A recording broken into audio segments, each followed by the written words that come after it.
வணக்கம் நட்புக்களே. இன்றைய முக்கியமான பதிவு என்னென்னா, இந்த மனித குலத்துக்கு தான்.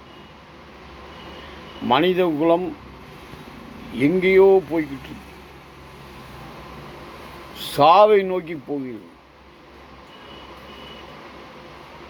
இன்றைய நிலைமையிலே போக்குவரத்து எண்ணிக்கை அதிகம், வாகனங்கள் அதிகம், வாகனம் விடும் புகைகள் அதிகம். இதனால் நுரையீரலினால் பாதிக்கப்படக்கூடிய நோய் அதிகம்.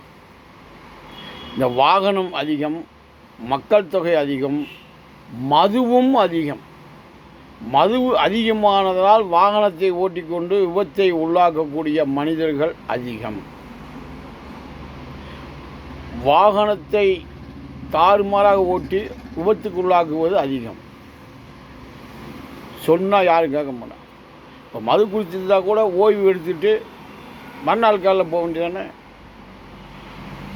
மது குடிக்கிறவங்க ஹெல்மெட்டாவது போட்டு போய் ஏதாவது ஒன்று இடித்தா தலைக்கவசம் போட்டுருந்தோம்னா கொஞ்சம் மூளை, இந்த மண்டை மூளை ஓடுகளெல்லாம் காப்பாற்றலாம். அது கிடையவே கிடையாது.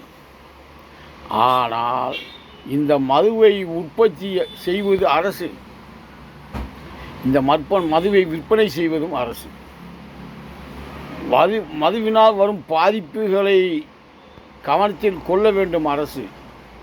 மது அருந்திட்டு போனால் குற்றம்னு சொல்லி கேஸ் போடுறதும் அரசு. நியாயத்தை பார்த்தீங்களா? கேஸ் போடுறதும் அரசு. மதுவை விட்டு தெரிஞ்சால்தான் இந்த நாட்டில் சுமூகமான மக்கள் நல்ல நிலைமைக்கு சந்தோஷமாக வாழ்வார்கள். மது அருந்தி விட்டு மகனை வெட்டுகிறான், மது அருந்தி விட்டு மகன் அப்பனை வெட்டுகிறான், மது அருந்தி விட்டு புருஷன் பொண்டாட்டியை வெட்டுகிறான், மது அருந்தாமல் பொண்டாட்டி புருஷனை வெட்டுகிறான். ஒரு தலையாக காதலித்து பச்சிளம் குழந்தைகளை பலிகடாக்கி கொள்கிறான். எல்லாம் மதுவினால் வர்றது. மதுவினால் சிறைச்சாலை நிரம்பி வழிகிறது.